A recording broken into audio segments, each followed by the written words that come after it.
एक बघायला पाहिजे की काही काही लोक जॅकेट शिवून असतात, मंत्रीपदाची शपथ घ्यायची, हे सगळं प्रार्थना करत असतात. ठीक आहे, प्रत्येकाची इच्छा अशी होते.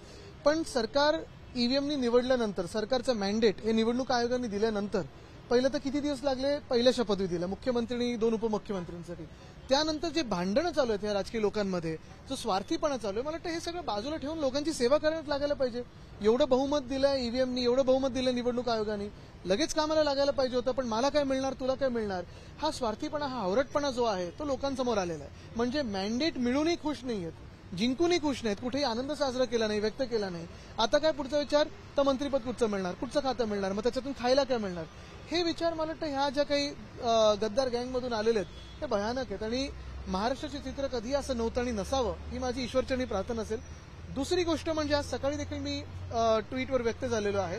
काल परवाकडे भाजपनी रस्त्याच्या घोटाळ्यावर, मी जे 2 वर्ष रस्ता घोटाळ्याबद्दल बोलत होतो, स्वतः आता त्याच्यात चौकशीची मागणी केली. म्हणजे मी जे बोलत होतो ते खरं ठरलेलं आहे. पण जर खरं ठरवायचं असेल आणि चौकशी अजून करायची असेल त्याच्यात, तर देवेंद्र फडणवीस साहेबांनी जे आता मुख्यमंत्री आहेत त्यांना सुरुवात जर स्वच्छ करायची असेल तर त्यासाठी एकनाथ शिंदे असतील, लोढा असतील किंवा केसरकर असतील, ज्यांनी लहान मुलांच्या युनिफॉर्ममध्ये पण अकार्यक्षमता दाखवली, अनियमितता दाखवली, त्यांना बाहेर ठेवलं पाहिजे, तरच चौकशी फ्री अँड फेअर होऊ शकते.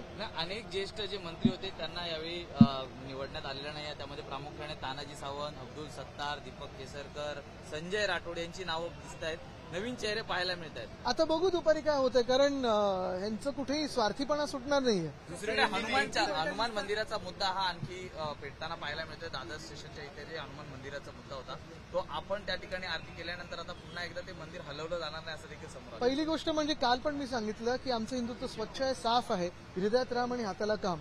स्वतःच्या धर्माचा पुरस्कार करायला दुसऱ्याच्या धर्माचा तिरस्कार करायची गरज नसते. पण जे भाजप सांगतं की हिंदू खतरेमध्ये आहे, काल हे दिसलेलं आहे आणि उद्धव साहेबांनी एक्सपोज करून दाखवलेलं आहे की हिंदूंचा म्हणजे आपला वापर निवडणुकीतच भाजप करतं, बाकी भाजपला काही पडली नसते. जास्तीत जास्त मंदिरं जी पाडली गेलेत, मग ती वाराणसीत असतील, कॉरिडॉरच्या नावाखालती असतील, किंवा महाराष्ट्रात आता आपण पाहतोय हनुमानाचं मंदिर असेल, हे भाजपच्याच राज्यात होतं. तर भाजप जिथे जिथे तिथे खऱ्या अर्थाने हिंदू खतरे में.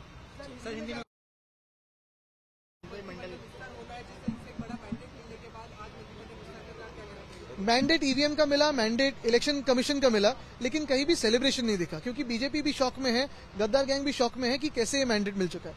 आगे जाके अगर आप देखें तो जो स्वार्थीपना था, उनका स्वार्थी एक विचार था कि मुझे ये चाहिए, मुझे वो चाहिए, मंत्री पद चाहिए. ठीक है, मैंडेट चुनाव आयोग ने दिया है आपको, काम कीजिए, लोगों की सेवा कीजिए, लेकिन वो न करते हुए खुद की सोच रहे, जनता की नहीं सोच रहे. दादर के पास जो मंदिर का जो मामला है, उद्धव जी ने एक ही प्रेस कॉन्फ्रेंस में दिखाया कि भाजपा का हिंदुत्व चुनावी हिंदुत्व है, और यही बात हम कहते आए कि हिंदू अगर खतरे में कहीं हो तो भाजपा के ही राज्य में है.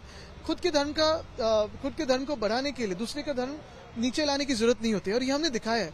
कल जो हनुमान मंदिर का विषय था वो भाजपा के ही राज्य में तो तोड़ा जा रहा है. केंद्र सरकार भाजपा का, राज्य सरकार भाजपा का, रेलवे मंत्री भाजपा का, तो फिर क्यों नोटिस आई. Sir, All India Ulema Board बोलती है कि कांग्रेस और एनसीपी एसपी यूपीटी का साथ छोड़े.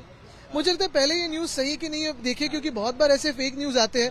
वो सिद्धिविनायक का भी फेक न्यूज आया था, तो ये पहली न्यूज को व्हेरीफाई कीजिए. सावरकरांच्या मुद्द्यांवरनं पुन्हा एकदा काँग्रेसला टार्गेट केलं. मी काल हे सांगितलं होतं, भाजप असेल किंवा काँग्रेस असेल, दोघेही मोठे पक्ष आहेत, राष्ट्रीय पक्ष आहेत.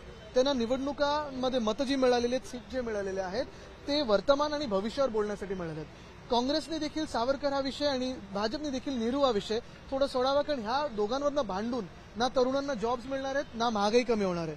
आज जे देशात महत्वाचे प्रश्न आहेत ना, त्याच्यावर फोकस करावं, कारण हेच प्रश्न आपल्याला उद्याचं भविष्य ठरवणार आहेत. सावरकरांनी काय केलं, नेहरूंनी काय केलं, योग्य अयोग्य, कोण बरोबर कोण चुकीचं, 50 वर्षापूर्वी 100 वर्षापूर्वी काय झालं, याच्यावर भांडून काय मिळणार आहे आपल्याला. आज नोकऱ्या मिळणार आहेत का आपल्याला, आज महागाई कमी होणार आहे का, रुपया जो पडत चाललाय डॉलरच्या विरुद्ध ते काही बरं होणार आहे का, नाही होणार आहे. शेतकरी आत्महत्या थांबणार आहेत का, नाही होणार आहेत. मग आज जे वर्तमानमधले विषय आहेत त्याच्यावर बोलावं. संविधानाचं जे काल डिबेट होती, संविधान मिळालं आपल्याला, आता पुढे त्या संविधानातून या देशासाठी काय चांगलं करू शकतो ह्याच्यावर बोलणं गरजेचं आहे.